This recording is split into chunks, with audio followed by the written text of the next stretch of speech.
पहेला येथे विकसित कृषी संकल्प अभियानांतर्गत रथयात्रा पोहोचली। भंडारा तालुक्यातील पहेला येथील ग्रामपंचायतमध्ये दिनांक 6 जून रोजी दुपारी 4:30 वाजता दरम्यान केंद्र सरकारच्या विकसित कृषी संकल्प अभियानांतर्गत जनजागृती रथयात्रा पोहोचली। कृषी विज्ञान केंद्र साकोली येथील वरिष्ठ शास्त्रज्ञ डॉक्टर उषा डोंगरवार यांनी यावेळी सांगितले की कृषी विभाग, पंजाबराव देशमुख कृषी विद्यापीठ,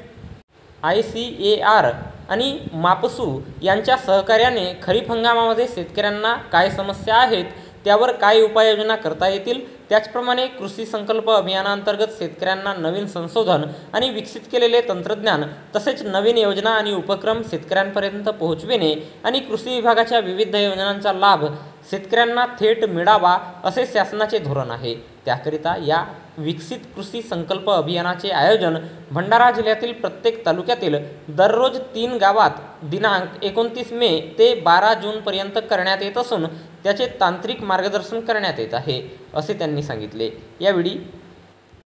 ICAR शास्त्रज्ञ मनोज कुमार, अशोक जिबकाटे मंडळ कृषी अधिकारी पहेला, कांचन तायडे विषयतज्ञ, प्रवीण खिरारी विषयतज्ञ पशुसंवर्धन, अभिषेक हटवार सहाय्यक कृषी अधिकारी, गोपाल उरकुडे, रमेश थोटे, प्रेस संपादक आणि पत्रकार सेवा संघटनेचे राज्य सरचिटणीस संजीव भांबोरे उपस्थित होते। कार्यक्रम यशस्वी करण्याकरिता यामिनी बांडेबुच्चे, माजी जिल्हा परिषद सदस्य तसेच सरपंच मंगला आठवकर, प्रज्वल शिवरकर, प्रकाश बोरकुटे, उपसरपंच सुशील बांडेबुच्चे, सुमित्रा मडकाम, मनीषा बावनकुळे, कमला कोथरमारे, उमावती कावडे, सुनंदा मडावी, निलिमा मेश्राम, एकादशी उरकुडे यांनी सहकार्य केले।